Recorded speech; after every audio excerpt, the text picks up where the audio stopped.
5-ാം അധ്യായം.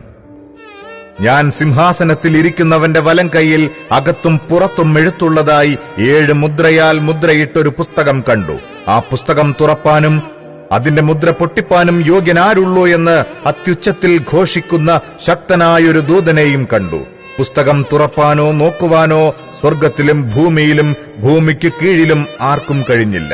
പുസ്തകം തുറന്ന് വായിപ്പാനെങ്കിലും അത് നോക്കുവാനെങ്കിലും യോഗ്യനായി ആരെയും കാണായകൊണ്ട് ഞാൻ ഏറ്റവും കരഞ്ഞു.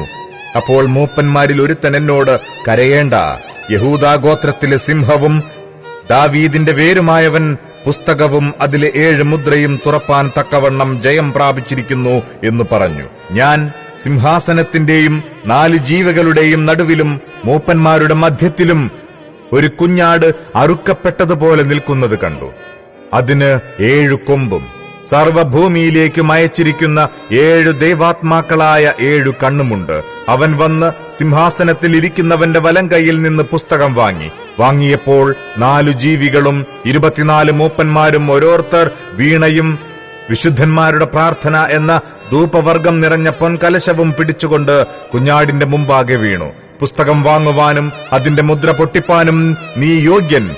നീ അറുക്കപ്പെട്ട് നിന്റെ രക്തം കൊണ്ട് സർവ്വഗോത്രത്തിലും ഭാഷയിലും വംശത്തിലും ജാതിയിലും നിന്നുള്ളവരെ ദൈവത്തിനായി വിലയ്ക്ക് വാങ്ങി.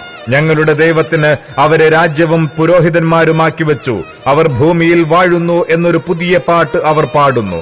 പിന്നെ ഞാൻ ദർശനത്തിൽ സിംഹാസനത്തിന്റെയും ജീവികളുടെയും മൂപ്പന്മാരുടെയും ചുറ്റിലും ഏറിയ ദൂതന്മാരുടെ ശബ്ദം കേട്ടു. അവരുടെ എണ്ണം 10,000 1000 അവർ അത്യുച്ചത്തിൽ, അറുക്കപ്പെട്ട കുഞ്ഞാട് ശക്തിയും ധനവും ജ്ഞാനവും ബലവും ബഹുമാനവും മഹത്വവും സ്തോത്രവും ലഭിപ്പാൻ യോഗ്യൻ എന്ന് പറഞ്ഞു. സ്വർഗത്തിലും ഭൂമിയിലും ഭൂമിക്കു കീഴിലും സമുദ്രത്തിലുമുള്ള സകല സൃഷ്ടിയും അവയിലുള്ളതൊക്കെയും സിംഹാസനത്തിൽ ഇരിക്കുന്നവനും കുഞ്ഞാടിനും സ്തോത്രവും ബഹുമാനവും മഹത്വവും ബലവും എന്നേക്കും ഉണ്ടാകട്ടെ എന്ന് പറയുന്നത് ഞാൻ കേട്ടു. 4 ജീവികളും ആമേൻ എന്ന് പറഞ്ഞു. മൂപ്പന്മാർ വീണ് നമസ്കരിച്ചു.